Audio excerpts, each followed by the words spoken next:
Welcome back everyone. So in previous video we have seen what a map function does. I've also told you at the end of the video that in this video I'll tell you about a filter function and how is it different from map function. So without any further delay, let's get started with the video.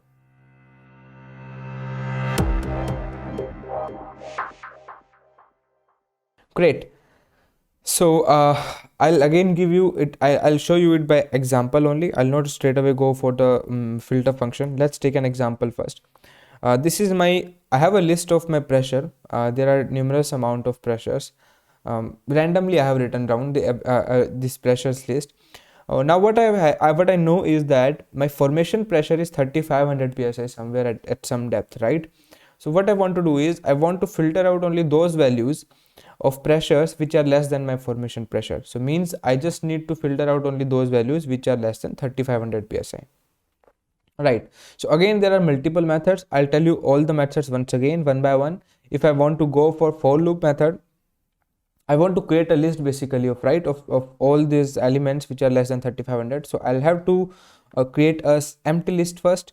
Now this time my empty list becomes ABC equals to this, and what I do is for I in my pressure, that is list pressure, what I want to do is that ABC dot now I have a condition here. So if my value of I is less than equal to 3500, what I want to do is I want to append it in ABC dot append. I want to append in my list ABC that is empty right now, and I'll append the value of I. All right.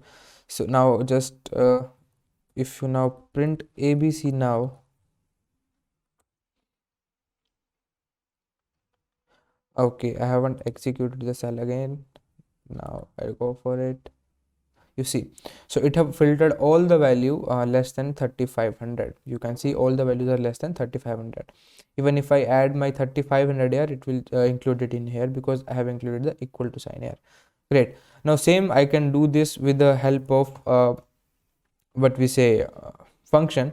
So let's say this time my list becomes xyz, and I have to create a function. So I'll define this xyz inside my function. Okay, so define my function name is, let's say my function name is func, and this time what I do, I'll give it a list. I have an empty list here, that is xyz equals to my empty list, and for I in xyz, sorry, for I in a, that is a is my list here, right?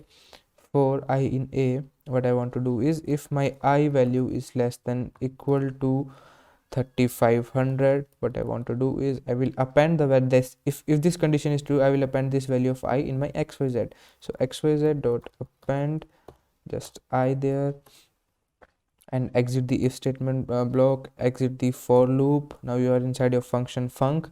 Here what you want to return is you want to return your xyz.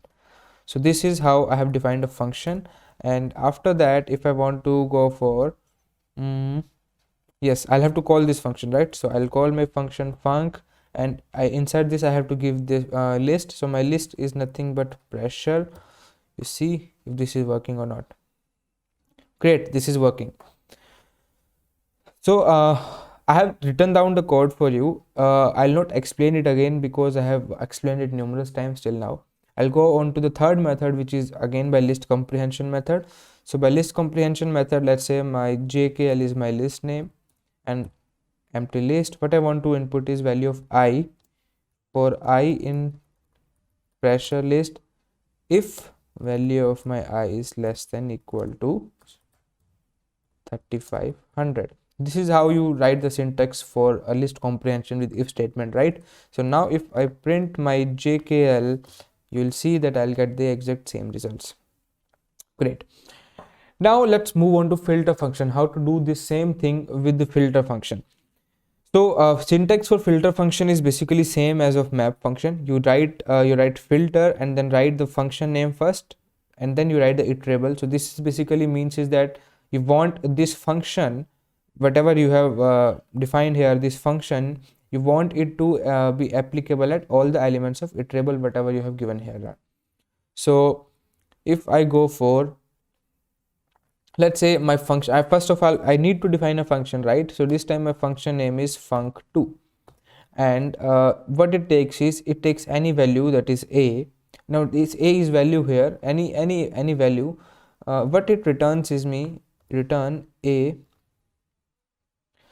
Let us do it p. Okay, so p for stands for pressure. It will easy for understand you. So what it will return, it will return p less than equal to 3500, right?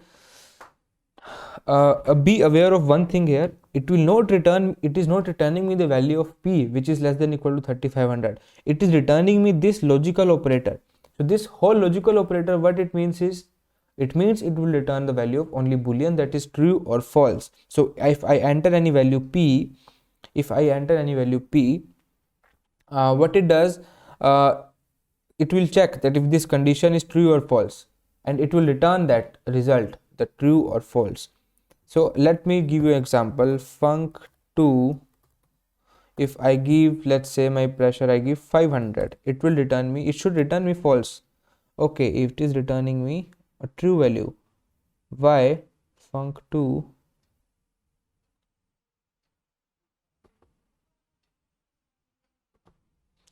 yeah, obviously it will return me the value of true, because 500 is less than 3500. If I go for 7500, it should return me the false,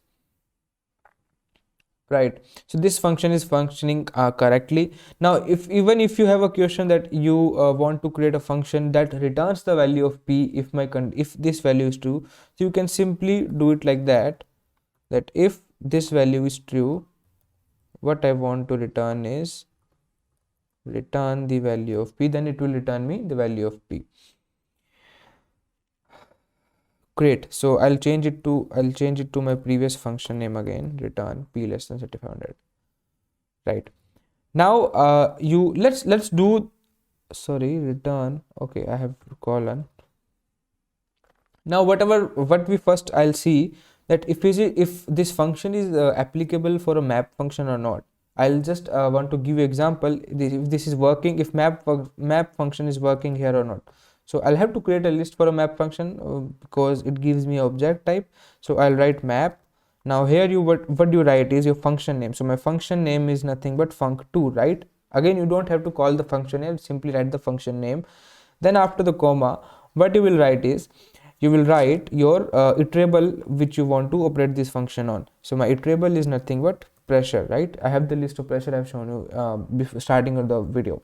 So now if I apply this, you see I'll print function pressure here once again, so everything is in front of your eyes. So this was my list of pressure which I have described, and this map function, what it has done is it has applied this function, that is func2, over all the elements of my list, and it has given me the results. So it applies me the func2 on first that 1205, so it is less than 3500, so it gives me the value of true. Then it goes to 6500, it has applied the func2 there, and it has checked this condition, so it becomes false, so it is a false. So similarly it is functioning all the elements of my list. So great, this map function is working fine. Now if I go for a filter function here, my function name is func2, my list name is pressure. Again, if I just execute this cell, it will give me a filter object. So if I go for, I'll have to convert it into a list or a tuple list. If I go for, now it will give me the results. Now you see, now what filter function is returning. So basically what filter function does is, filter function will only return those values which are true. Here it is not resulting me the true, right? You understood? It is not returning me the true, it is just filtering out the true values.